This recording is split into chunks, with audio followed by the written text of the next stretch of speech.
The crystal chandeliers of the Gilded Pearl cast fractured light across white tablecloths like scattered diamonds. The Madison Avenue projections on hummed page outside 5 seem 42 stories optimistic. below. Agreed, But up but here the in the market private analysis dining room supports they it. called the Platinum Suite, The the Cleveland world plant has moved strong differently, numbers. slower, Agreed, the more efficiency expensive, metrics look more solid. certain Let's of discuss itself. integration. Serena Blackwell moved between the tables like a ghost.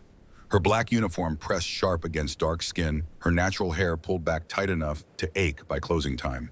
18 months at the Gilded Pearl had taught her the most valuable skill in the service industry, how to become furniture. Present enough to refill water glasses before they were empty, invisible enough that powerful men forgot she had ears. And tonight, those ears were catching everything. 6 men in suits, worth more than most people's cars, sat around a table made of wood older than the restaurant itself. The youngest was 53. The oldest, sitting at the head like a king holding court, had just turned 63. His name was Jameson Whitfield, and according to Forbes, his net worth hovered somewhere around $16 billion with a B. The wine they were drinking cost $400 a bottle. Serena had looked it up and after her first week. A 2015 Chateau Margaux that sommeliers described with words like velvet and transcendent. To these men it was Tuesday. The Meridian deal is locked. The speaker was Richard Ashford's silver hair, catching the light as he leaned forward with the hunger of a man who could smell money from 3 states away.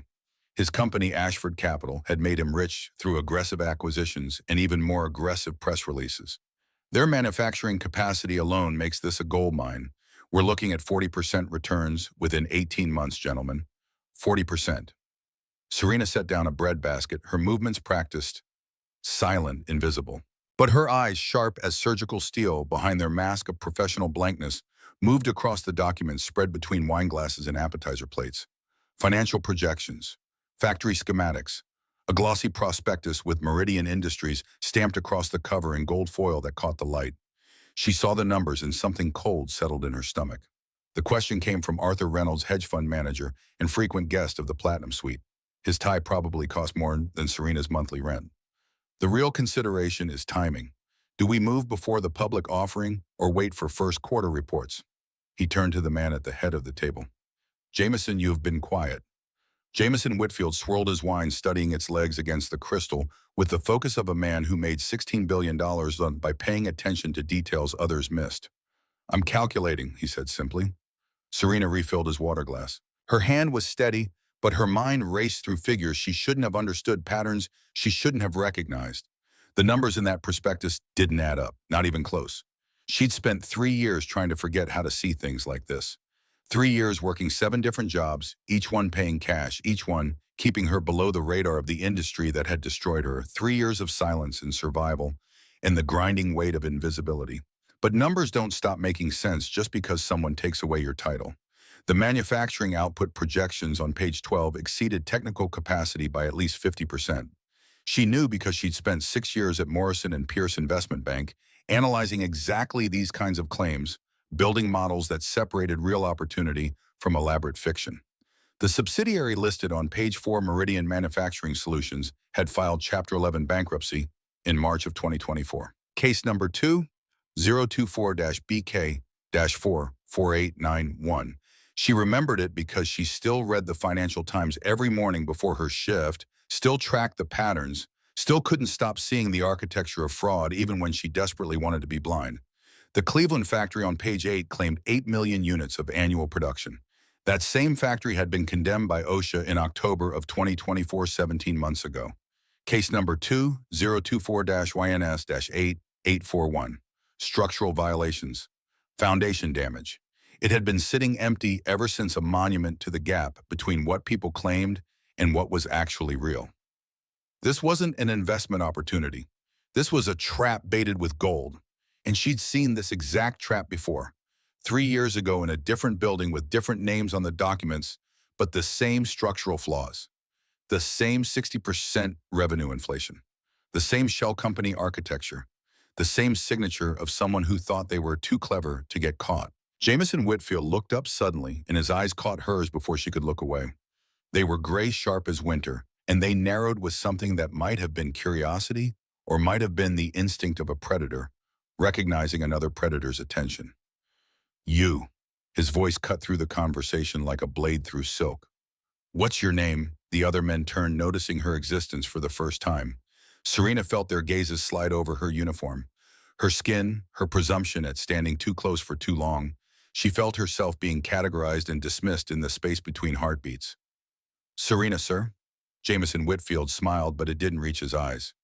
Tell me, Serena, since you seem so interested in our discussion, what do you think about the Meridian opportunity? Should we invest? Laughter rippled around the table like a stone thrown into still water. Richard Ashford didn't bother hiding his smirk. Jameson, really, the poor girl probably thinks Meridian is a type of pasta. More laughter, sharp, cutting, the kind of laughter that came easy to men who'd never been on the receiving end of mockery that mattered. Serena felt heat rise to her cheeks, but something else rose too. Something she'd buried for 3 years beneath aprons and order pads and the constant grinding weight of making herself small enough to survive. A voice that remembered what it was like to walk into boardrooms and have people listen. A voice that remembered being Serena Blackwell, senior risk analyst, the woman who'd testified before Congress about market manipulation, the woman who'd written fraud detection protocols still used by 3 of the largest investment banks in the country. The woman who'd learned the hard way that speaking truth to power meant power would speak back, and its voice was always louder. She should have apologized. Should have backed away, eyes down differential. Should have protected the job that paid her rent, covered her mother's $4,200 monthly cancer treatment bills, kept her younger sister in college, with $2,800 in tuition every month.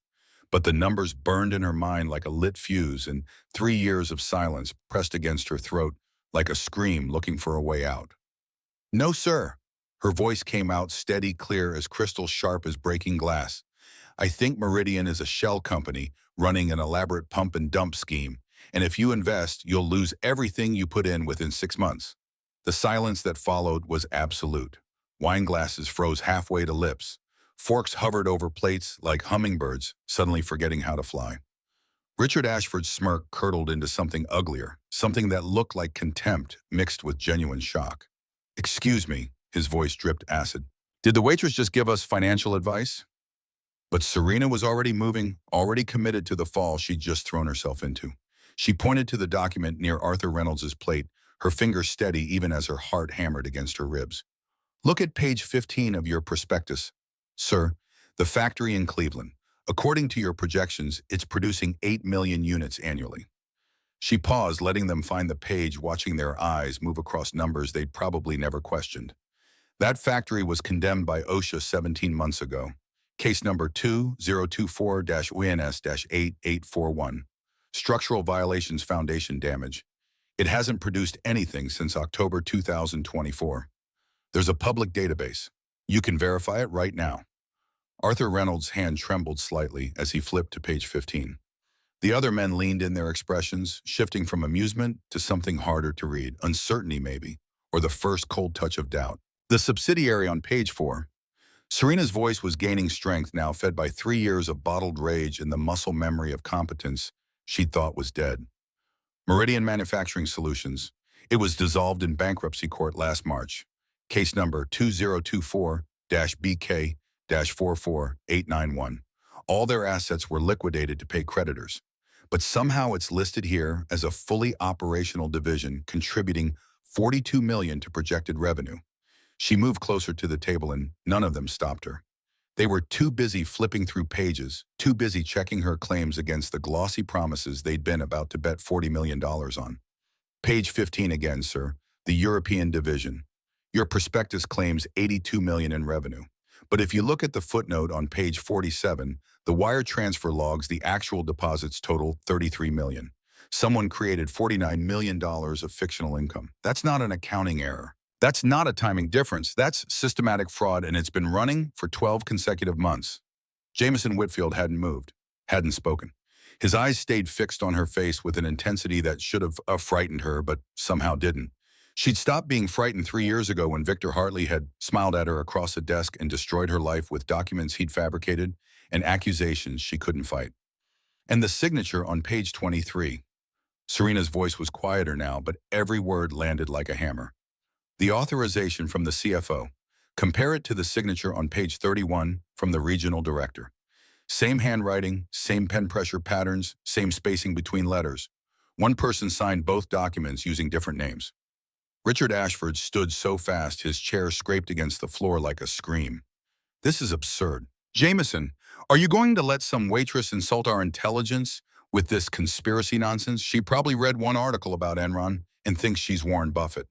But Jameson Whitfield raised one hand and Ashford went silent immediately. The power in that gesture was absolute, casual, the kind of control that came from having 16 billion reasons for people to listen. How do you know about OSHA structural audits? His voice was soft, almost gentle, but there was steel underneath. How do you know what pen pressure patterns indicate signature forgery? How does a restaurant server quote case numbers from memory? Serena met his gaze. For a moment, she saw something shift behind his eyes. Recognition, perhaps. One predator acknowledging another. That's not the right question, Mr. Whitfield. She began gathering empty plates falling back into the rhythm of service, the protective coloration of invisibility. The right question is why no one on your due diligence team caught any of this and whether their failure was incompetence or something else. She turned and walked toward the kitchen, her spine straight, her head high, knowing she'd just burned every bridge she had, but unable to feel anything except a strange, fierce satisfaction. Behind her, she heard the rustle of pages turning, the murmur of urgent voices, the sharp intake of breath that meant someone had found exactly what she'd described.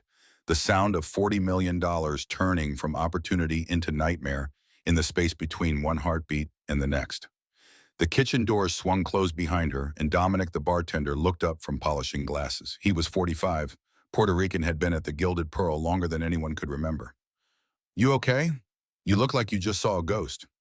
Something like that, Serena said, her voice steady despite the earthquake happening in her chest. What had started as a routine Tuesday dinner service was about to become something else entirely. She just didn't know what yet. The rest of the shift passed in a blur. Serena moved through her remaining tables on autopilot, her mind replaying the moment in the Platinum Suite over and over. The executives had stayed another hour after her departure, their urgent whispers carrying through the walls. She'd seen Tyler Jameson's assistant arrive with a laptop and more documents, seen the faces of the 6 billionaires shift from skeptical to concerned to openly frightened. By the time they left, Richard Ashford looked like he'd aged 10 years. Serena finished her closing work at 11:30, counted her tips $212 down from her usual Tuesday average because she'd been distracted and slow, changed out of her uniform in the cramped staff bathroom where the mirror was cracked and the soap dispenser had been broken for 6 months. She walked home to Washington Heights, saving the subway fare even though her feet ached and her back was tight from 8 hours on the floor. The September night was cool, almost cold, and the city hummed with its usual midnight energy. Sirens and car horns and the sounds of lives being lived in all their messy complexity. Her apartment building was a 5-story walk-up where the elevator had been broken for 3 years, and the superintendent's definition of emergency repairs was flexible enough to drive a truck through. She climbed the stairs slowly, each step a meditation on what she'd just done and what it might cost. Inside her studio, which was also her bedroom, also her living room, also the only space she had in a city that devoured people like her, she made tea, she didn't drink, and tried to sleep. It didn't come. Instead, she lay on her bed and watched the ceiling and thought about 3 years ago when she'd been someone else entirely. 3 years ago. Morrison and Pierce Investment Bank occupied 32 floors of a glass tower in Lower Manhattan. Serena had worked on the 24th floor in an office with a window that looked out over the Hudson River. Senior Director of Risk Assessment. 6 years climbing that ladder. Every rung earned through being smarter working, longer staying later than anyone who doubted her. And there had been plenty who doubted her. A black woman from Baltimore with a Howard degree in a world of white men from Princeton and Yale. She'd heard the whispers. Diversity hire. Affirmative action. Token. So she'd made herself undeniable. Published papers on fraud detection that got cited in academic journals, testified before Congress about market manipulation schemes, built risk assessment protocols that 3 of the largest investment banks still use, protocols that had saved them hundreds of millions. She thought that would be enough. That competence was armor. That being right mattered more than being liked. Then she discovered what Victor Hartley was doing. It had started small, an inconsistency in a client portfolio, revenue that didn't match wire transfers. She dug deeper because that's what she did. She looked at what everyone else ignored, and the deeper she dug, the worse it got. $200 million in fabricated investment returns over 5 years. Shell companies layered 3 deep. Client funds siphoned into accounts in the Cayman Islands and Luxembourg. a systematic scheme to extract wealth while providing statements that showed fictional growth. And at the center of it all, Victor Hartley, senior partner, mentor to half the managing directors, friend of regulators and politicians and everyone who mattered. Serena had built an airtight case over 8 months. Documents, wire transfer records, testimony from a junior analyst who'd been pressured to falsify reports. She'd followed every protocol, gone through proper channels, reported to compliance to the managing partners, prepared to take it to the SEC if the firm didn't act. She thought the system would work. Instead, Victor Hartley had destroyed her. It happened fast. Fabricated evidence that she'd stolen confidential client data. Documents planted in her office. Emails planted in her account with classified information attached. An internal investigation that found her guilty before it started. An SEC investigation opened against her for the very crimes she'd tried to expose. The charges were eventually dropped after 6 months. No evidence, they said. But by then the damage was done. Her name was toxic. Every firm in the industry had gotten the message Serena Blackwell was a troublemaker, a thief, someone who couldn't be trusted. Interviews got canceled, references went unanswered, doors closed before she could knock. She'd been blacklisted so thoroughly that she couldn't get hired to manage a convenience store register. So she'd survived, worked jobs that paid cash, bartended in Brooklyn, waited tables in Queens, cleaned houses in Connecticut, moved from couch to basement apartments, to finally this studio in Washington Heights that cost $1,900 a month and felt like victory because the locks worked and it was hers. And every morning she still read the Financial Times, still tracked the markets, still saw patterns in numbers that told her when people were lying, because that part of her brain wouldn't shut off no matter how much she wanted it to. She'd been invisible for 3 years, safe in her invisibility, protected by being beneath notice. And tonight she'd made herself visible again. The knock came at 6:45 a.m., too early for the sun to have burned the September chill off Washington Heights. Serena had been awake for hours staring at her ceiling, calculating the cost of speaking. She'd convinced herself by midnight that she'd be fired. By 2 a.m. that she'd be blacklisted from service work too, which would mean falling even further down a ladder that already ended somewhere around rock bottom. By 4 a.m. she'd stopped trying to predict outcomes and just waited for whatever came next. The knock was soft but insistent. She looked through the peephole and saw a young man in an expensive suit holding a phone and looking uncomfortable in a hallway where the paint peeled and someone's cooking smells had soaked into the walls. She opened the door. Yes, Miss Blackwell. He was 28, maybe 30, with the slightly frantic energy of someone whose job description included making the impossible happen yesterday. I'm Tyler Christensen, assistant to Jameson Whitfield. Mr. Whitfield requests a meeting at your earliest convenience. A car is waiting downstairs. Serena leaned against the doorframe. Did he say what about? He said, and I quote, I need to understand what she knows. He asked me to tell you that compensation for your time is negotiable and that this meeting would be strictly confidential. And if I say no, Tyler looked genuinely surprised by the question, then I'd go back and tell him you said no. But Miss Blackwell, with respect, people don't usually say no to Jameson Whitfield. I'm not people. But she was already reaching for her jacket, already making the decision to step further into whatever this was. Because saying no meant going back to her shift at the Gilded Pearl and pretending nothing had changed. And everything had changed the moment she'd opened her mouth in the Platinum Suite. She got dressed in jeans and a sweater she'd owned since college, made coffee she didn't drink, and followed Tyler down 4 flights of stairs to where a black Mercedes waited at the curb like a shark in shallow water. The drive from Washington Heights to Midtown took 35 minutes in morning traffic. Serena spent it watching the city transform from her world to theirs. From bodegas and laundromats to boutiques and bistros, where a salad cost what she made in tips on a good night. From buildings held together by hope and rent control to towers of glass and steel that reflected clouds like they owned the sky. The Whitfield Industrial Holdings building rose 42 stories, all clean lines and expensive confidence.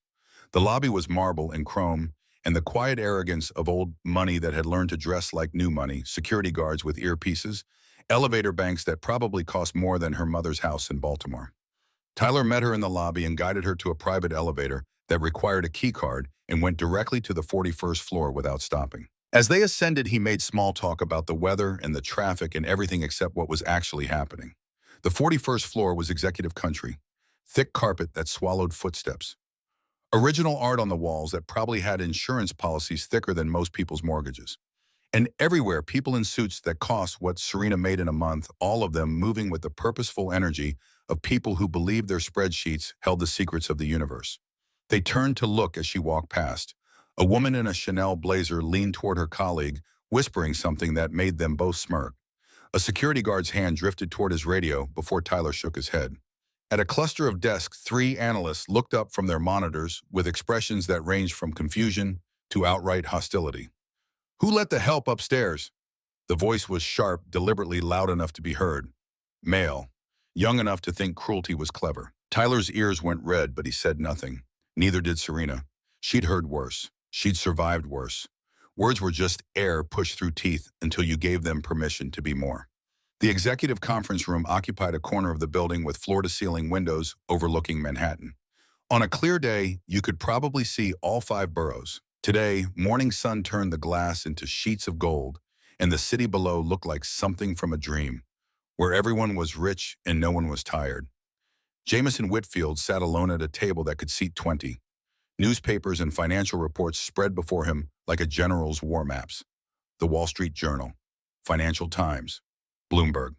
All of them turned to stories about mergers and acquisitions, about the constant motion of money seeking more money.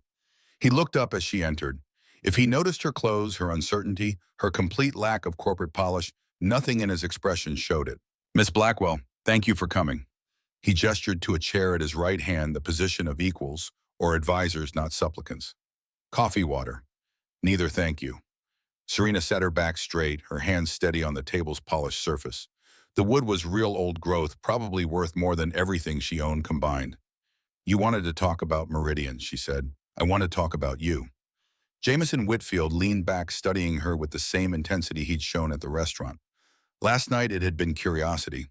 This morning it was something more focused, more dangerous. "After you left, I had my team verify your claims. Every single one. The condemned factory, the dissolved subsidiary, the signature forgeries, the revenue inflation." He paused, letting that sink in. "Everything you said in approximately 30 seconds while serving bread. Everything checked out." Serena said nothing. There was nothing to say. She'd been right, and they both knew it. "I also had them look into you." He pulled an iPad from the stack of newspapers and turned it so she could see the screen. Her face looked back at her from a LinkedIn profile she'd deleted 3 years ago. Professional photo, confident smile, the woman she used to be. Serena Marie Blackwell. His voice was steady, factual, the tone of someone reading a resume. Bachelor's degree from Howard University, magna cum laude. MBA from Wharton, top 5% of your class. Spent 6 years at Morrison and Pierce Investment Bank as a financial analyst, rising to senior director of risk assessment before your abrupt resignation 3 years ago. He swiped to another page. Congressional testimony footage. Serena in a Navy suit speaking into a microphone about market manipulation, about the ways sophisticated players could game the system while regulators looked the other way. "You wrote fraud detection protocols still used by 3 of the largest investment banks in the country. You testified before Congress in 2022. You were by all accounts one of the most brilliant financial minds of your generation." He looked up from the screen, and his eyes were harder now. Not unkind, but not friendly either. The eyes of a man who'd built $16 billion by knowing when someone was hiding something important. And then you disappeared. No LinkedIn profile, no publications, no professional network presence whatsoever. Just gone until you turned up serving $400 wine in a restaurant I frequent for private meetings. The silence stretched between them like a chasm. Outside, the city pulsed with its usual indifferent energy. Traffic and ambition and a million small lives grinding forward, all of them unaware that 41 floors up a conversation was happening that might change everything or might change nothing. "What happened to you, Miss Blackwell?" Serena's hands pressed harder against the polished wood. 3 years of silence pressing down on her shoulders like a physical weight. 3 years of swallowing the truth, of making herself small, of surviving by staying invisible. But something in Jameson Whitfield's tone, something in the way he'd said brilliant, made her think that maybe, just maybe, he actually wanted to know. Not so he could use it against her, not so he could dismiss her, but because he genuinely wanted to understand how someone with her skills ended up pouring his wine. "I made someone powerful very angry," she said finally. Her voice was flat, emotionless, the tone of someone reciting facts about someone else's life. I discovered fraud at Morrison and Pierce. Major fraud. Partners defrauding clients, manipulating markets, destroying evidence. $200 million over 5 years hidden in shell companies and fabricated investment returns. She paused, remembering the midnight meetings in parking garages, the threatening phone calls from numbers that turned out to be burner phones, the way colleagues who'd been her friends suddenly couldn't meet her eyes. I reported it, built a case file, spent 8 months documenting everything. Documents, wire transfers, testimony from a junior analyst who'd been coerced into falsifying reports. I thought the system would work. I thought if I followed the rules, if I gathered enough evidence, if I did everything right, the truth would matter. The system didn't work, Jameson said quietly. It wasn't a question. The SEC investigation was quietly closed within 6 months. The partners I accused were protected by people with more power than I understood. Board members who played golf together. Regulators who owed favors. Politicians who needed campaign donations. A whole network of people who'd rather I disappear than let the truth come out. Serena's voice was steady, but her jaw was tight. So they destroyed me instead.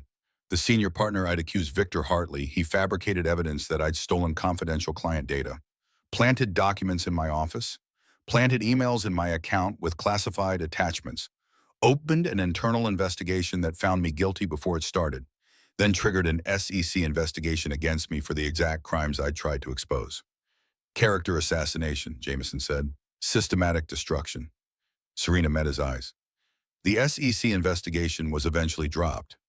No evidence, but it didn't matter. The message had been sent to every firm in the industry.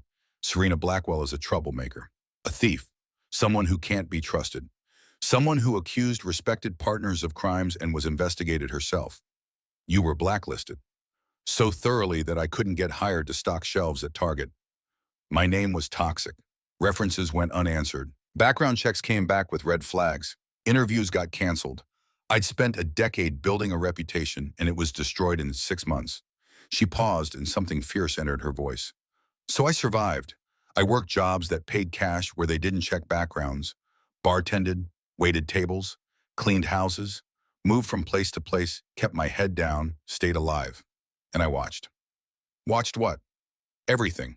Numbers don't stop making sense just because someone takes away your title. Every restaurant I've worked in, every business I've observed, I see the patterns, the discrepancies, the ways people hide what they're really doing with money. She gestured toward the newspapers on his table. What I saw at Meridian wasn't complicated. It was just invisible to people who'd forgotten how to actually look. Jameson Whitfield was quiet for a long moment. Outside, the morning sun climbed higher, turning the windows from gold to white. The city below continued its endless motion, indifferent to the conversation happening above it. I believe you, he said finally, and I need your help. Before Serena could respond, the door burst open behind them with the violence of entry that said whoever was coming didn't think they needed permission. Jameson, what the hell is going on? The man who strode in was all expensive suit and expensive rage. Daniel Ashford Richards' younger brother, in Whitfield Industrial's chief investment officer. 48 years old, Yale educated, with the kind of confidence that came from never being told no about anything that mattered. Behind him came 3 more executives, their faces arranged in matching expressions of outrage and concern. Serena recognized one of them from photos in the business section. Catherine Merrick, chief financial officer, silver blonde hair and composure that looked like it had been earned through decades of being the only woman in rooms full of men who thought they were smarter than her. Security told me you brought some stranger into the building for an unscheduled meeting. Daniel stopped staring at Serena like she was something he'd found on his shoe. Recognition flickered and died. Some random. He stopped staring harder. His face went through several expressions in quick succession. Confusion, recognition, disbelief. Who is this? This is Serena Blackwell, Jameson said calmly, like they were discussing the weather or stock prices, not a woman who just accused their company of missing massive fraud. She's going to help us avoid losing $40 million. Daniel's laugh was sharp, cruel, the sound of someone who thought he'd just heard the funniest joke of his life. She's the waitress from last night. For God's sake, Jameson, has Richard's little joke gotten to your head? She probably memorized some financial terms from YouTube and got lucky. She identified fraud that your entire due diligence team missed. Jameson's voice didn't rise, but something in it made Daniel stop mid-sentence, made everyone in the room go still. She found the dissolved subsidiary. The condemned factory, the forged signatures, the revenue inflation scheme, in approximately 30 seconds of glancing at documents while serving bread. Documents that your people had 6 weeks to analyze. The executives exchanged glances. Serena saw the calculations happening behind their eyes fast as computers running algorithms. Threat assessment, blame allocation, survival positioning. Catherine Merrick stepped forward and her composure was like armor polished and impenetrable. Mr. Whitfield, I'm sure Miss Blackwell means well, but we can't bring outsiders into sensitive corporate matters based on speculation from a chance restaurant encounter. We have procedures, protocols, established processes for evaluating investment opportunities. Your procedures failed. Serena spoke for the first time since the executives had entered, and every head swiveled toward her like she'd fired a gun. Your protocols missed obvious red flags because whoever designed the Meridian fraud knew exactly which checks you'd perform. They knew your systems. They knew your blind spots. They knew which verification steps you'd actually complete and which ones you'd assume someone else had handled. She paused, letting the implication hang in the air like smoke from a fire no one had noticed yet. They knew you. What exactly are you suggesting? Daniel's voice was dangerous now, vibrating with barely controlled fury or fear. Serena couldn't tell which, and maybe it didn't matter. Maybe they were the same thing.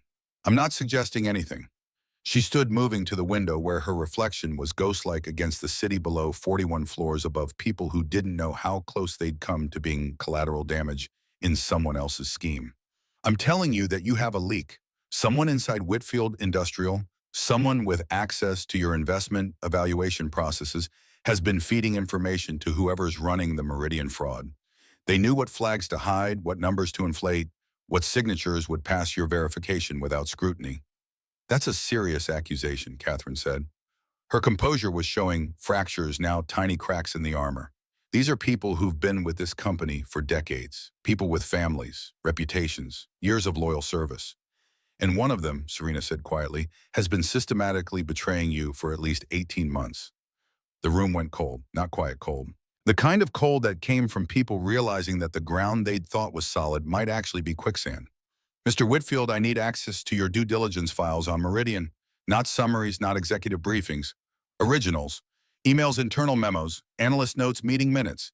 Everything from the first contact through last night's dinner. Absolutely not. Daniel stepped forward, his body physically blocking the space between Serena and the table. You're not an employee. You're not an investigator. You're not a consultant. You're a waitress with a story and delusions of relevance. Jameson, I'm calling security. This has gone far enough. You'll do no such thing. Jameson Whitfield's voice cracked like a whip across the room, and everyone went still. Not quiet still, the difference between silence and held breath. Miss Blackwell saved this company $40 million last night with information she gathered while carrying a breadbasket. She identified fraud that 17 people in this building, people with advanced degrees and years of experience and access to every resource imaginable, completely missed. She did it in 30 seconds. He looked at each executive in turn, and there was something in his eyes that Serena had seen before. The look of a man who'd built $16 billion not by being the smartest person in every room, but by knowing when to listen to the person who was.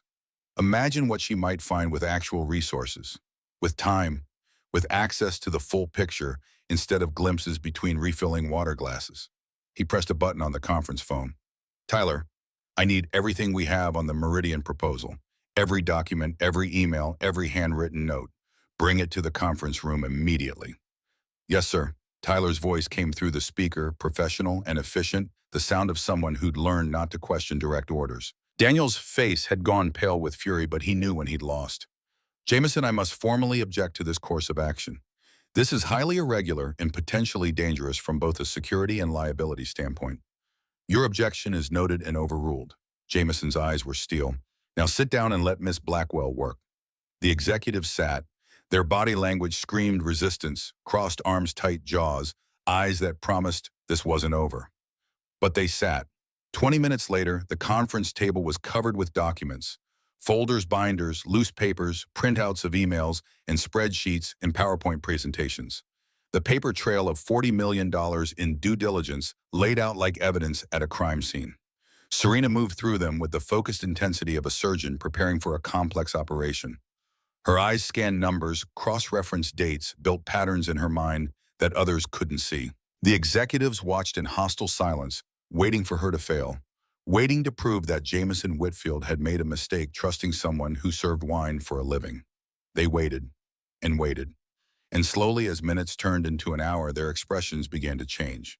From hostile to uncertain, from uncertain to uncomfortable, from uncomfortable to something that might have been fear. Because Serena Blackwell didn't fail. She found things. Here, she pulled a financial statement from the middle of the stack, holding it up to the light like a jeweler examining a diamond for flaws. This quarterly report from Meridian's European division. See the revenue numbers. Catherine Merrick leaned forward, despite herself drawn by professional curiosity stronger than personal animosity. What about them? They show steady growth. 23% year over year. That's strong, but not unrealistic for the manufacturing sector. That's what they show. Serena set another document beside it. But this is the wire transfer log from your own bank records. The actual payments received from that division. Look at the numbers. They don't match. Catherine pulled both documents closer, her eyes moving rapidly between them. The payments are 60% lower than reported revenue, Serena finished. 33 million in actual deposits versus 82 million in claimed revenue. $49 million of fictional income. That could be a timing difference, Daniel said, but his voice had lost some of its certainty. Accrual accounting. Revenue recognized before cash is received. It's standard practice. For 12 consecutive months. Serena pulled more papers from the stack, laying them out in a row like a dealer showing a winning hand. Every single quarter for the past year, the discrepancy is exactly 60%. Same percentage. Same pattern. That's not accounting lag, Mr. Ashford. That's systematic inflation. Someone at Meridian is fabricating revenue, and someone at Whitfield Industrial has been approving reports they know are false. The silence was absolute. Not even breathing, just the faint hum of climate control and the distant sound of the city 41 floors below. Serena wasn't done. There's more. She spread 3 documents in a row, her fingers steady even as her heart raced with the familiar adrenaline of the hunt. These are internal emails discussing the Meridian evaluation. Notice the distribution list. 4 names. But look at this memo summarizing the same meeting. 5 names attended, but only 4 received the email. She pointed to a signature at the bottom of the memo. Preston Caldwell, Regional Vice President. His name appears on the meeting attendance, but not on any email chain. He's receiving information through a separate channel. Either someone is deliberately excluding him from digital communications, or he's deliberately avoiding leaving an electronic trail. That's, Catherine's voice faltered, that's circumstantial at best. Is it? Serena pulled one final document from the stack with the air of a magician revealing the secret behind the trick. This is Preston Caldwell's authorization on Meridian's initial assessment, the document that started the whole investment proposal. Look at the handwriting on the margin notes. She slid it beside the prospectus page she'd mentioned at the restaurant, the one with the forged signatures. Same pen pressure, same spacing between letters, same slight tremor on downward strokes, same loop formation on the capital M. She looked at the executives one by one, meeting each pair of eyes until they looked away. Your regional vice president has been forging documents in coordination with Meridian's leadership. He's your leak. He's been feeding them information about your processes and helping them design fraud specifically calibrated to pass your verification steps.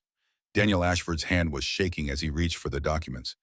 You can't possibly call him. Serena stepped back from the table, giving them space to process what they were seeing.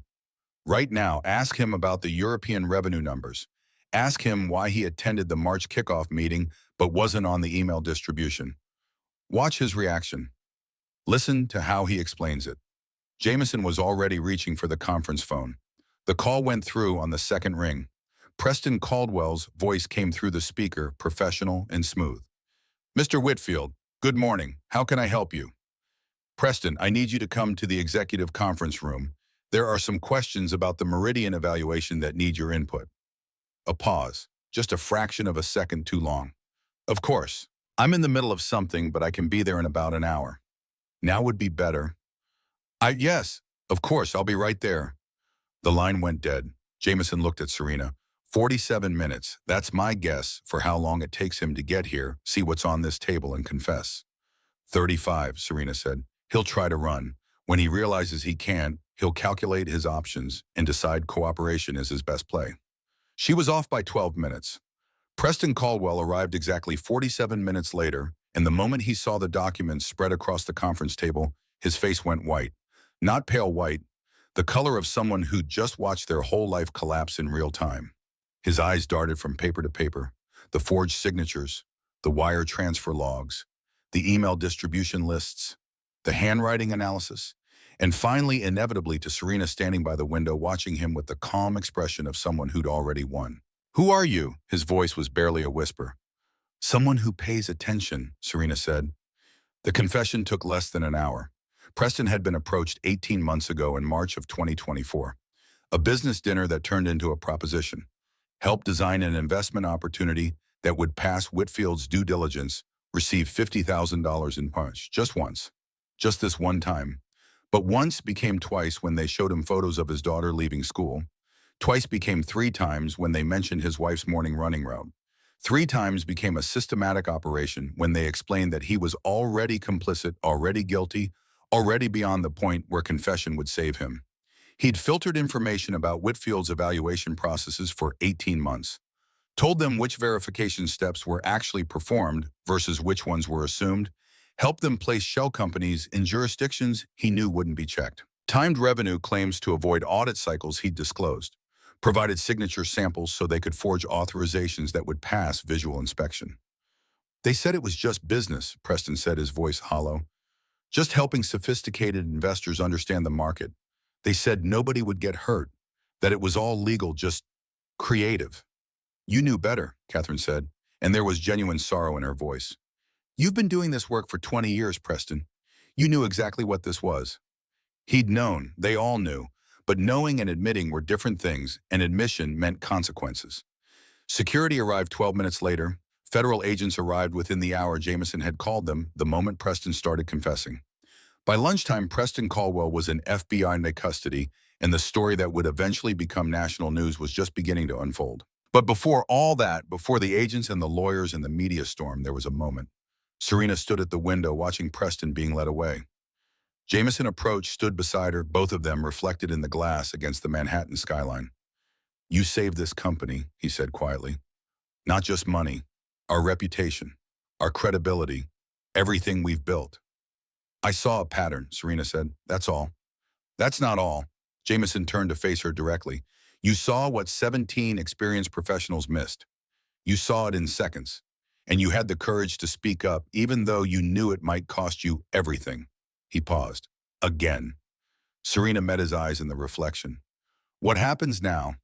Now we fix our systems, implement better verification processes, make sure this can't happen again." He paused. "And I'd like to offer you a position. Senior Advisor for Fraud Prevention and Risk Assessment. Full access to all investment evaluations. Direct reporting to me. Name your salary." There it was, the offer, the rescue, the happy ending where the underdog gets her job back and everything works out and justice prevails. Serena looked at her reflection in the glass, at the woman in jeans and a college sweater standing in a 41st floor conference room worth more than she'd make in a lifetime, at the gulf between who she'd been and who she'd become and who she might be if she said yes. She thought about acceptance, security, the chance to do meaningful work with real resources, the chance to be Serena Blackwell again instead of just the woman who brought the wine. And then she thought about tomorrow, about the next person who would walk into a room looking wrong, about how quickly gratitude turned to resentment when someone like her made people like them look foolish. "I need to think about it," she said finally. Jameson nodded. "Take your time. The offer stands indefinitely."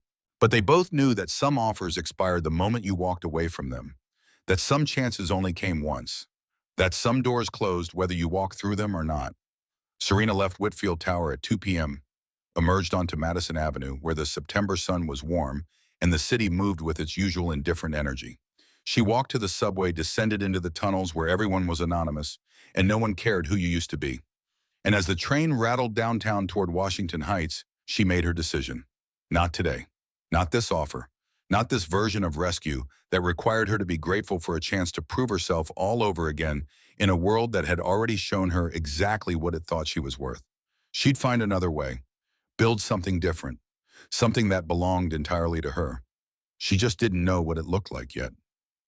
Preston Caldwell arrived 47 minutes later. His face was arranged in careful confusion that lasted exactly as long as it took him to walk through the conference room door and see the documents spread across the table like an autopsy of his betrayal. Then it crumbled. Serena watched his eyes dart from paper to paper, watched the sweat bead at his temples, despite the climate control, keeping the room at a perfect 68 degrees, watched a career built on deception collapse in real time. She'd seen this before. At Morrison and Pierce, when Victor Hartley's network had started to unravel, and the junior partners had realized they were expendable. The same progression, denial calculation, panic, resignation. Preston was 52 years old, 23 years at Whitfield Industrial, regional vice president, corner office on the 39th floor, 2 kids in college, a wife who thought he was working late when he was taking calls from men who'd promised him money and then threatened his family when he tried to back out. Preston. Jameson's voice was quiet, deadly quiet, the kind of quiet that came before explosions. We need to talk about Meridian. I'm not sure what. Preston's voice trailed off as his eyes landed on the signature comparisons Serena had laid out.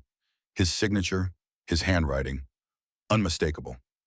Sit down, Jameson said. Preston sat. What followed was surgical.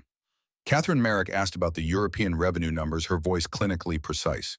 Preston tried to deflect, claimed he'd have to check his records. Daniel Ashford pulled up the wire transfer logs on his laptop and asked Preston to explain the 60% discrepancy. Preston said it must be an accounting error. Then Serena spoke. Mr. Caldwell, you attended the March kickoff meeting for the Meridian evaluation, but you weren't on any email distributions about the project. How did you receive updates? Preston's face went gray.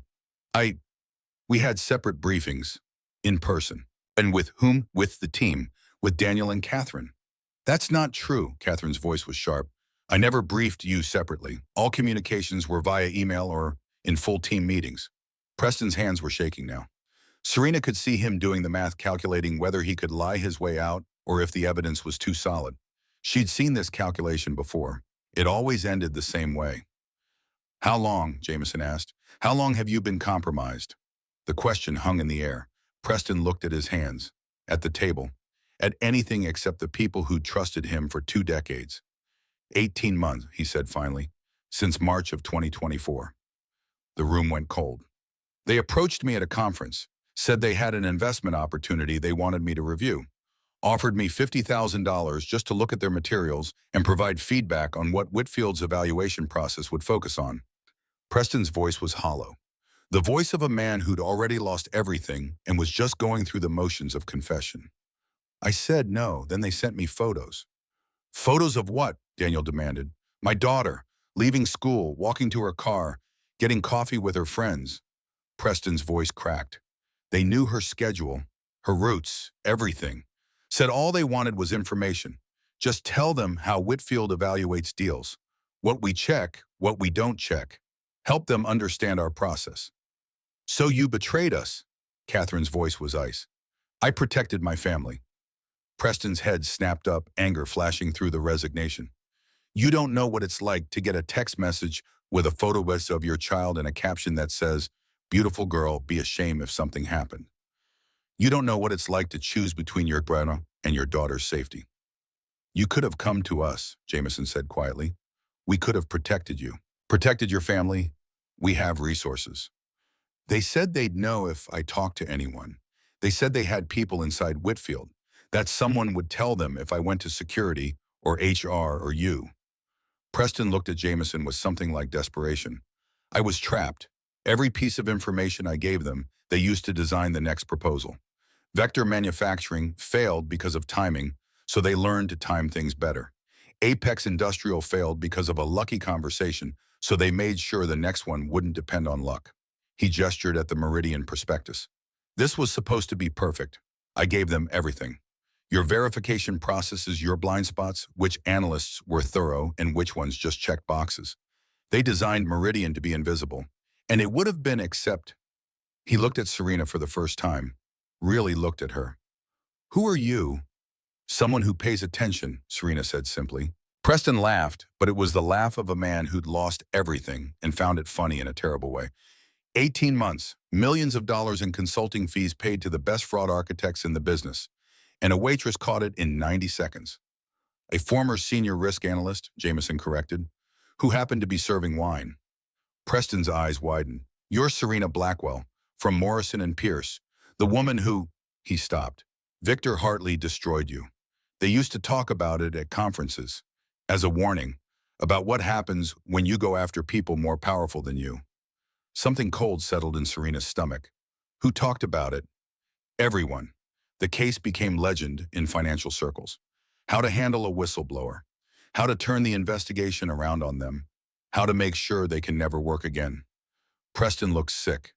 Hartley gave presentations about it, called it reputation risk management. I saw him speak at a risk management conference in 2024. The room spun slightly. Serena gripped the edge of the table. Victor Hartley had turned her destruction into a teaching moment, had weaponized what he'd done to her, used it to help other people cover up fraud more effectively. Did Hartley ever mention Meridian? Jameson's voice cut through her spiral. Preston shook his head. No, I never connected. Wait, his eyes widened. The conference was sponsored by VH Capital Holdings. I didn't think about it at the time, but VH Victor Hartley. Serena's heart stopped. What did you just say? The conference sponsor, VH Capital Holdings, some investment firm I'd never heard of. They paid for everything. Lavish event, expensive gifts. Hartley was the keynote speaker. When was this conference? Serena's voice was tight. April 2024, about a month after they first approached me about Meridian. The pieces clicked into place with devastating clarity. Victor Hartley hadn't just destroyed her career and moved on. He'd built an empire on the methodology he'd developed destroying her, had turned fraud and reputation destruction into a business model, and Meridian was part of it. I need to see your phone, Serena said to Preston. Your messages, emails, everything related to Meridian. Preston looked at Jameson, who nodded. He pulled out his phone with shaking hands and unlocked it. Serena took it and started scrolling her photographic memory, cataloging details faster than she could consciously process them. Encrypted messaging apps, burner numbers, but patterns, always patterns, message timing that matched meeting schedules, phrases that repeated across different contacts, the architecture of a network. These aren't just Meridian, she said, looking up. You've been feeding information about other deals too. Summit Logistics, Platinum Resources. How many proposals have you compromised? Preston's silence was answer enough. All of them, Catherine breathed. Every major deal we've evaluated in the last 18 months. Not all of them, Serena scrolled further. The legitimate ones he didn't touch. Tech Core Solutions, Green Energy Dynamics. He only interfered with the fraudulent proposals, only helped design the scams. She looked at Preston. Because they were testing you. Each failure taught them something. Each success proved you were valuable. They were training you, building a profile of Whitfield's weaknesses one deal at a time. There's someone else, Preston said suddenly. I'm not the only one inside Whitfield. They told me there were others. I don't know who, but they referenced information I never gave them. Details about executive discussions I wasn't part of. There's at least one more leak. The temperature in the room dropped another 10 degrees. Who? Daniel demanded. I don't know. They kept us separated, need-to-know basis. But there's someone else, maybe more than one. Jameson stood, his face carved from stone. Catherine, I want a complete audit of everyone who had access to any Meridian materials. Everyone. Daniel, get legal on the line. We're reporting this to federal authorities immediately. Preston, you're going to tell them everything you told us and everything you didn't. Your cooperation might keep you out of prison. What about my family? Preston's voice was small. We'll protect them. Should have protected them 18 months ago if you'd trusted us enough to tell us. Jameson's voice wasn't cruel, just factual. Tyler calls security. Mr. Caldwell needs to be escorted to a secure room until federal agents arrive. As security led Preston away, Serena stood at the window and watched the city below. 41 stories of separation between her and the people who lived normal lives, who didn't see patterns in everything, who could look at a prospectus without automatically calculating the probability of fraud. Miss Blackwell, Jameson's voice behind her, what you said about Victor Hartley. You think he's connected to Meridian? I don't think, I know. She turned to face him. But I need access to Meridian's corporate structure, their ownership chain, their real ownership chain, not the one in the prospectus. That will take time. Multiple jurisdictions, shell companies, corporate registries across different countries. Then we better start now. The next 6 hours were a blur of coffee and computer screens and the particular kind of exhaustion that came from staring at corporate filings until the letters started to swim. Catherine had assigned 3 of her best analysts to help. They worked in a war room on the 38th floor, surrounded by whiteboards covered in ownership diagrams and entity names. Serena worked differently than the analysts. They started with the official documentation and worked forward. She started with patterns and worked backward. Shell companies had signatures. Delaware LLCs with registered agents who appeared across multiple entities. Cayman accounts with similar naming conventions. Patterns in the dates of incorporation and dissolution. By hour 3, she had a map. By hour 5, she had a trail. By hour 6, she had a name. VH Capital Holdings, LLC, incorporated in Delaware. Registered agent Victor Hartley. 7 layers deep, buried under holding companies and investment vehicles and corporate structures designed to be impenetrable. But not impenetrable to someone who'd spent 8 months at Morrison and Pierce tracing exactly these kinds of structures. Someone who knew Victor Hartley's methods because she'd been the one to expose them the first time. Here, she pointed to the screen to the final layer of the corporate chain. This is it, VH Capital Holdings. Victor Hartley owns Meridian Industries. All of it. The whole network. The analysts crowded around. Catherine pulled up additional records. Cross-referenced against SEC filings and court documents and news archives. Oh my God, one of the analysts breathed. He's connected to Vector Manufacturing too. And Apex Industrial. It's all him.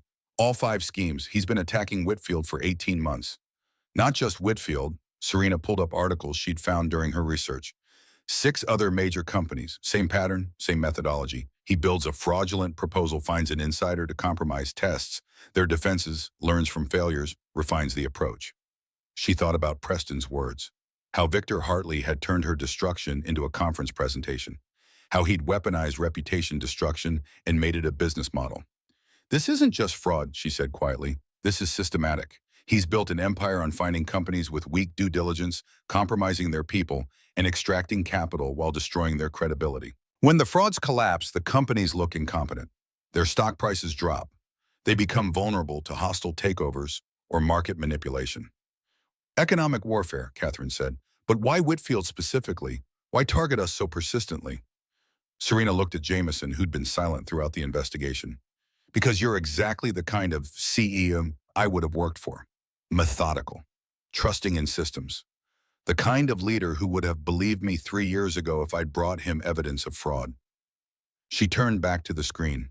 If Meridian had succeeded, if you'd invested and the fraud had been exposed, it would have destroyed your reputation for due diligence, made you look incompetent, made your company look vulnerable. And when the story came out about how a server warned you about obvious fraud and you initially dismissed her, Serena's voice hardened. It would have made my warnings about Morrison and Pierce look like lucky guesses, coincidences, the ramblings of someone who sees patterns that aren't there. It would have turned me from a wronged whistleblower into a broken clock that happened to be right twice. He was targeting both of us, Jameson said slowly, destroying my company and discrediting you. 2 birds, 1 stone.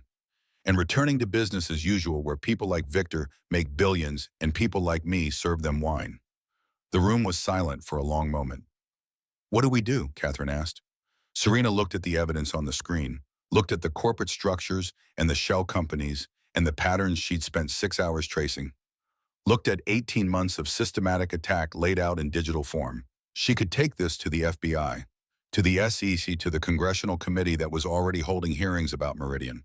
She could testify, go on record, finally expose Victor for everything he really was. But testifying meant becoming visible, meant her face on the news, her name in the papers, her life dissected by lawyers and journalists, meant risking everything she'd rebuilt, meant her mother's medical treatment and her sister's college education all becoming public knowledge ammunition for people who wanted to paint her as someone with ulterior motives. It meant giving up the invisibility that had kept her safe. I need to think, she said. I need time. We don't have time, Daniel said. The federal investigation into Meridian starts tomorrow. If we have evidence that connects this to a broader conspiracy, we have to turn it over. Then you turn it over. Serena saved the documents to a secure drive and ejected it. You found this evidence through your internal investigation. You don't need me to testify, The documents speak for themselves. Serena Toynbee, Jameson said quietly, this is your chance to get justice, to clear your name, to make Victor Hartley pay for what he did to you. Justice doesn't bring back 3 years of my life. It doesn't erase the reputation damage. It doesn't give me back my career. Her voice was flat.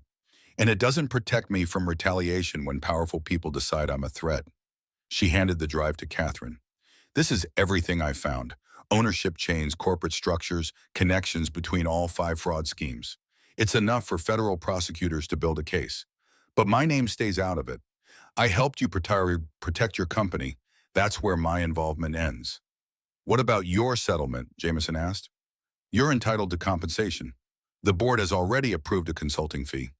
Send it to the Gilded Pearl. I'll sign whatever agreement your lawyers draft. Serena picked up her bag. But I'm not testifying. I'm not going public. I'm done being destroyed for telling the truth. She walked toward the door. Serena, Jameson's voice stopped her. The next time someone invisible has something important to say, I'll listen before I need them to save me. Good, she said without turning around, because I won't be there to save you a second time. She took the subway home, standing room only pressed between tired workers heading back to neighborhoods where rent was possible and dreams were negotiable. She felt more at home here than she'd felt in the Whitfield conference room with its polished wood and its $1,000,000 view. Her apartment was dark when she got there. She didn't turn on the lights, just sat by the window and watched the city glow below, thinking about choices and consequences and the price of being right. Her phone buzzed. Text from Jameson. Documents delivered to FBI. Federal investigation expanded. They asked about the source. I told them it came from our internal audit. Your name is protected. Another text. Thank you for everything. She didn't respond. Just put the phone down and made tea she actually drank this time. Let the warmth of it ground her. Let herself feel the exhaustion that came from using skills she'd thought were dead. But she couldn't stop thinking about Victor Hartley. About him out there free-building his empire on destroying people who threatened him. About the next person he'd target. The next company he'd attack. The next life he'd ruin. About whether she could live with staying silent when she had the power to stop him. She worked through the night, not for Jameson, not for Whitfield Industrial, for herself. Because if she didn't finish what she'd started, Victor Hartley would always be out there, always be a threat, always be the monster who'd destroyed her and gotten away with it. By dawn, she had a case file, 50 pages of documentation, corporate records and cross-references against the documents she'd memorized from Whitfield, connections between Meridian and 4 other fraud schemes she'd read about over the past 2 years, ownership chains that showed how money flowed from real investors into shell companies and out to accounts in jurisdictions that didn't ask questions. A complete picture of Victor Hartley's empire laid out with the same precision she'd used to almost destroy him 3 years ago. But this time was different. This time she wasn't putting her name on it. This time she wasn't testifying or going on record or making herself a target. This time she was giving someone else the tools to finish what she'd started, and then she was disappearing back into the invisibility that had kept her safe.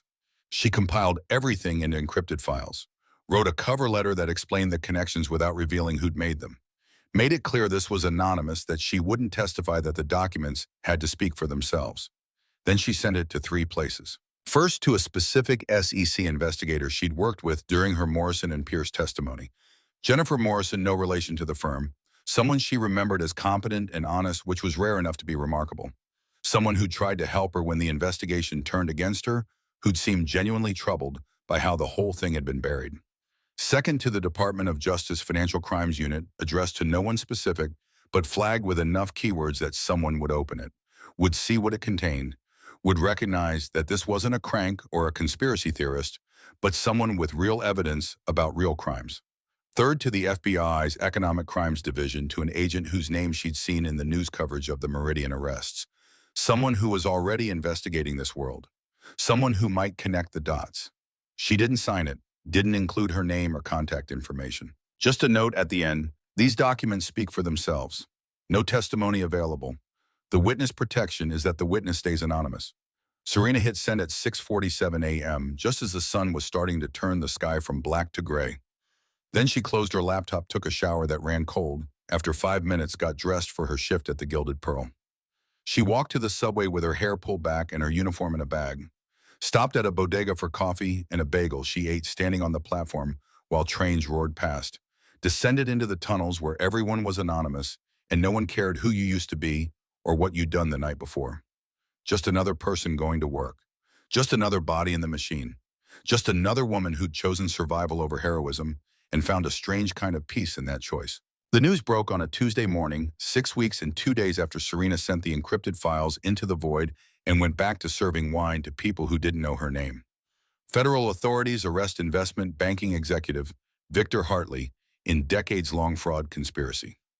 The headline crawled across the bottom of CNBC at 7:43 a.m. Serena was at home getting ready for the lunch shift when she saw it. The television was on for background noise, the kind of ambient company that made a studio apartment feel less empty. Then she heard his name, and everything stopped. Victor Hartley, arrested at 6 a.m. in coordinated raids across 4 states. 12 co-conspirators taken into custody simultaneously. $800 million in fraudulent schemes spanning a decade. Multiple shell companies fabricated investment vehicles, systematic extraction of capital from pension funds and institutional investors. The SEC calling it one of the most sophisticated fraud operations in modern financial history.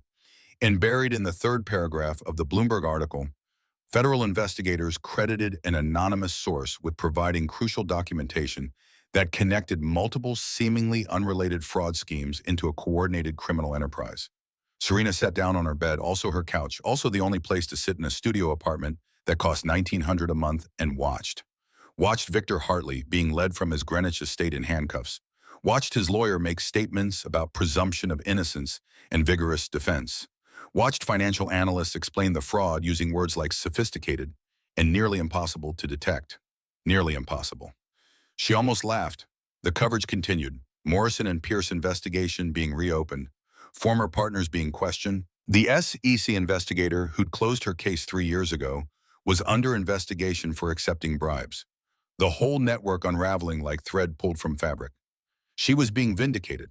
3 years late and completely anonymously, but vindicated. It should have felt better than it did. Her phone buzzed. Text from Dominic. "You seeing this? That's the guy from your old bank, right?" She'd told Dominic some of it, late one night 6 months ago when they'd been closing together, and he'd asked why someone who could calculate wine inventory variance in her head was working for tips. Not everything, but enough. Yeah, guess they finally caught him. Dots appeared, disappeared, appeared again. "You okay?" "Fine, see you at 11. She turned off the television and finished getting ready for work. The trains were running smooth, so she got to the Gilded Pearl 15 minutes early. Franco gave her a nod. He knew something was different today. 23 years in restaurants taught you to read people. The lunch shift was steady, business meeting in the main dining room. Anniversary couple in the corner. 2 women who'd been friends for 40 years, comfortable in the way only old friendship allowed. Serena moved between them, present and invisible, exactly as she'd trained herself to be. At 2:30, Franco handed her an envelope. "This came for you. Courier delivery." Heavy paper. Expensive. Her name in careful calligraphy. Inside a check from Whitfield Industrial Holdings. $3 million. And a letter. "Miss Blackwell, settlement funds from the Meridian fraud have been distributed. Your consulting fee has been calculated as a percentage of funds recovered and damages prevented. The board unanimously approved this amount. Federal investigators asked if I knew who provided the anonymous evidence connecting Meridian to the broader conspiracy. I told them I did not, because technically I don't. I know Serena Blackwell, who works at the Gilded Pearl and saved my company from catastrophic fraud. I have no idea who sent evidence to federal authorities. This check represents payment for your consulting work only. What you may or may not have done afterward on your own time is none of my business. For what it's worth, I looked into what happened to you 3 years ago. The story I heard doesn't match the story that got printed. I'm sorry the system failed you. I'm sorry nobody stood up for you when it mattered. You were right about everything, and you deserve better. The offer of employment remains open with no time limit, but I suspect you'll stay exactly where you are, and I'm beginning to understand why. For the next time you feel like looking. Or not, your choice." J.W. Serena folded the letter and the check back into the envelope. $3 million. Enough to change everything. Enough to change nothing. She put it in her bag and went back to work. That evening, Jameson Whitfield walked through the doors of the Gilded Pearl at exactly 10:47 p.m. He was alone, jeans and a sweater, expensive but understated. The two men nursing whiskeys at the bar were probably security but trying not to be obvious about it. He sat at the bar where Serena was doing closing work. "Miss Blackwell, I hoped I'd find you here." "Restaurants are public spaces, Mr. Whitfield." She didn't look up from counting receipts. "Though the private rooms are booked as solid through next month. I wanted to give you the news in person. The investigation has expanded to 16 suspects across 6 countries. They're estimating total fraud over $1.2 billion, calling it the largest coordinated financial fraud since Madoff." Serena set down her receipts. "That's a lot of zeros." "The Morrison and Pierce investigation has been reopened. 3 former partners arrested this morning, including the ones who fabricated evidence against you. The SEC investigator who closed your case is under investigation for accepting bribes." He paused. "It's all falling apart, Serena. The whole network. Because someone gave federal investigators a roadmap they couldn't ignore." "Sounds like a useful someone." "The board wanted me to express their formal gratitude." "I don't want gratitude." Her voice was sharper than intended. "I don't want awards or recognition or my name in the papers. I want to do my job and go home and know my mother's medical bills are paid." Jameson was quiet. Around them, the Gilded Pearl emptied out. Last diners left. Kitchen staff finished cleaning. The restaurant settled into end-of-night silence. "You could have had all of that 3 years ago," he said finally, "if the system had worked." "But it didn't." Serena closed the cash drawer. "The system works exactly as designed, protecting the people who control it, crushing the people who threaten it." "You're not wrong," something heavy in his voice. "I've been thinking about that, about how Preston sat in meetings and nobody noticed he was compromised, about how 17 people reviewed Meridian and nobody actually looked." He turned to face her. "You were right about something else too. Yesterday, a young analyst came to me with concerns about a deal we're considering. Smart kid, good instincts. You know what my first reaction was? To wonder if he was overstepping, if he was trying to make himself look important." Jameson's smile was bitter. "I caught myself, made myself actually listen. And he was right. Saved us $18 million on a deal that would have gone sideways. Good for him. I told him who taught me to listen differently. Told him about someone who knew more about fraud detection than anyone in the industry, who'd been destroyed for being right, who'd rebuilt her life on her own terms. You told your analyst about me. Not your name, just your story." He paused. "You've changed how I see things. How I evaluate not just deals but people.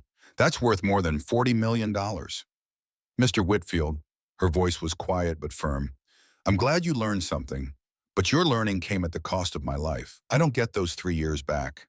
I don't get the career back. I don't get the reputation back."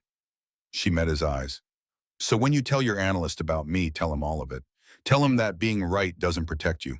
Tell him that speaking truth to power means power will speak back. Tell him the system rewards silence and punishes courage." "That's bleak. That's honest." She picked up her bag. "I'm not interested in being your inspiration. I'm not your story about how the little person made good, because it didn't work out. I survived. There's a difference. What would it take for you to believe the system could work? The system destroyed me." She started walking. "I made a different world, one where I have control, where I choose who I help and when I stop, where my life belongs to me." She paused at the kitchen door. "That's what freedom is, Mr. Whitfield. Not wealth or power or opportunity. It's the ability to walk away from all of it and still know exactly who you are." "And who are you?" She smiled. First genuine smile she'd given him. "I'm the woman nobody sees coming, and that's exactly how I like it." The call came 1 week before Victor Hartley's trial was scheduled to begin. "Miss Blackwell," a smooth voice, male, expensive. "My name is Richard Saunders. I represent Victor Hartley." Her blood went cold. "Mr. Hartley wanted me to reach out. He knows you provided the documentation to federal authorities. He wants to offer you $5 million to recant. Say the documents were fabricated, create reasonable doubt." Serena's hand tightened on the phone. "How did you get this number?" "Mr. Hartley has resources. He knows you're not wealthy. He knows you have family obligations. $5 million could change your life, Miss Blackwell. All you'd have to do is tell the truth that you were angry about your own situation and exaggerated some connections." For one terrible second, Serena imagined it. 5 million plus the 3 she already had. 8 million total. Never work again. take care of everything. Then she imagined Victor Hartley walking free, rebuilding, hurting more people. Tell Mr. Hartley I said no. Miss Blackwell, tell him that some people can't be bought, and he's going to spend the next 27 years trying to figure out why. She hung up, blocked the number, called Jennifer Morrison at the SEC, and reported the attempted witness tampering. 2 days later, Richard Saunders was disbarred. The verdict came on June 14th. Guilty on all counts, 27 years in federal prison. Serena was working when the news broke. Tuesday evening, private dining room. She saw the alert on her phone during her break. She read it, felt something settled that had been unsettled for 3 years. Then she went back to work. That evening, her phone rang. Jameson. Did you see Hartley? 27 years. I saw. How does it feel? She thought about that, about 3 years of silence and survival, about who she'd been and who she'd become. Like the end of something, she said, and the beginning of something else. She called her mother that night from the apartment that medical debt had almost cost them. Mom, it's done. Hartley got 27 years. Silence. Then, baby, you did it. You actually did it. We did it. You kept believing me when nobody else would. Her mother's voice cracked. I'm so proud of you, not because you won, because you survived. Serena closed her eyes. That was it. Not victory. Survival. The harder triumph. The next morning, she went to the bank, deposited the check, paid off her mother's medical debt in full, set up an account for her sister's graduate school, called her sister that afternoon. Hey, you sitting down? Why, what's wrong? Nothing's wrong. Everything's right.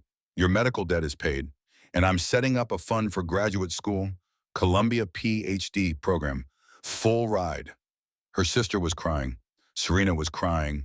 3 years of weight lifting off their shoulders. How, her sister managed. How did you? I helped people with a project. They paid me well. Serena, thank you. Thank you so much. You've got this. You're brilliant. Go change the world. After she hung up, Serena stood at her window and looked out over the city, thought about justice and choice and the price of being right. She'd paid that price and survived and built something new.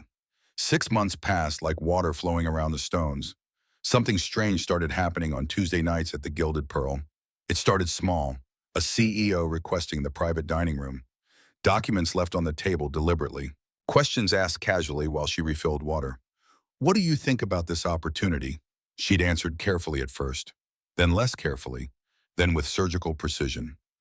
The CEO canceled a $32 million acquisition the next day, sent her an envelope with $10,000 cash. Then it happened again. Different CEO, different deal, same pattern. By the third time, Serena understood. Word was spreading, underground, CEO to CEO, the kind of whisper network that traded in something valuable, access to someone who could see what they couldn't. They called her the Oracle. Dominic overheard 2 executives talking at the bar.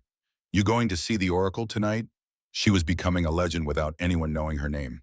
Dominic figured it out by month 3. You running some kind of consulting business out of my restaurant? I'm serving tables. Same as always. Those envelopes are tips. Generous tips. He'd laughed. You're either the smartest person I've ever met or the craziest. Can it be both, my? 1 year after Victor Hartley's arrest, Serena stood in the service station on a Tuesday evening and watched a new group file into the private dining room. She recognized one from the news. Jonathan Sterling, 38, CEO of a mid-sized manufacturing company considering a merger. Franco handed her the wine list. Private party. They specifically requested you. She took the list and walked to the dining room. The executives looked up. Expensive suits. Expensive tension. Good evening. Can I start you with drinks? They ordered. She brought drinks. The meal progressed. Finally, Jonathan looked up. Miss, you've worked here a while. Do you ever notice things about business deals? Not subtle, direct. I notice a lot of things, sir. He pushed a document toward the edge. We're considering a merger. European company, manufacturing sector. Does that seem interesting to you? Serena glanced at the document, saw the company name, saw the pattern. May I? He pushed it closer. She read for 90 seconds. I'd look very carefully at page 12, sir. The facility in Hamburg. Compare projected output to actual square footage on page 39. The numbers don't match. She paused. I'd also check page 23. The subsidiary in Gdansk. There's a footnote about pending regulatory reviews. You might want to know what those are for. And the contract on page 47 with Volkov Industries. You should verify Volkov isn't on any sanctions lists. She stepped back. But those are just things I noticed. I'm sure your advisors have checked everything. The dinner wrapped early. Jonathan left her an envelope. $15,000. Dominic was polishing glasses. Another Tuesday special. Something like that. People are talking about you in certain circles. Good. She tucked the envelope away. Let them talk. Let them wonder. Let them try to figure out how someone they don't know keeps seeing things they miss. Doesn't it bother you being famous but anonymous? That's the whole point, Dom. She started closing work. Fame gets you attention. Attention gets you scrutiny. Scrutiny gets you destroyed. But being anonymous and valuable, that's power. Real power. She thought about Victor Hartley in prison, about the Morrison and Pierce partners who'd believed their names would protect them. Most powerful person in any room isn't the one at the head of the table. It's the one nobody knows is paying attention. And you're always paying attention. Always. That night, Serena stood at her window one last time. The city glowed below. 42 stories of ambition and anxiety and the desperate human need to matter. She'd learned something in 3 years of invisibility mattering and being seen weren't the same thing. She mattered to the companies she'd saved, to the investors who'd avoided fraud, to the system that was slightly less broken because she'd refused to stop paying attention. But they didn't need to see her to know she was there. And that more than any verdict, any vindication, any victory was the only power worth having. The power to know yourself completely. The power to choose your terms. The power to be exactly who you were even when nobody was watching, especially when nobody was watching. She'd spent 3 years becoming invisible. Now she was exactly where she needed to be. Tomorrow she'd do it all again. She made tea and sat by the window. Thought about her mother healthy, her sister thriving, her life rebuilt on her own terms. Thought about the Tuesday consultations, the envelopes, the quiet satisfaction of being right without needing anyone to know. Thought about Victor Hartley in prison and the system that had finally eventually worked. Not because it was designed to work, but because she'd made it work. By refusing to stop paying attention. By choosing her battles. By staying invisible until the moment invisibility became her greatest weapon. The city hummed below, full of people making choices. Some good, some bad. Some that would matter, and some that wouldn't. Serena Blackwell had made her choice 3 years ago when the system destroyed her. She'd chosen to survive, to rebuild, to become something new. She'd chosen freedom over redemption, control over validation, power over visibility, and she'd chosen right. The tea was good, the apartment was warm, the life she'd built was hers. Tomorrow there would be more tables to serve, more executives to observe, more patterns to see that others missed. Tomorrow she'd be invisible again. And that was exactly, precisely, perfectly where she wanted to be.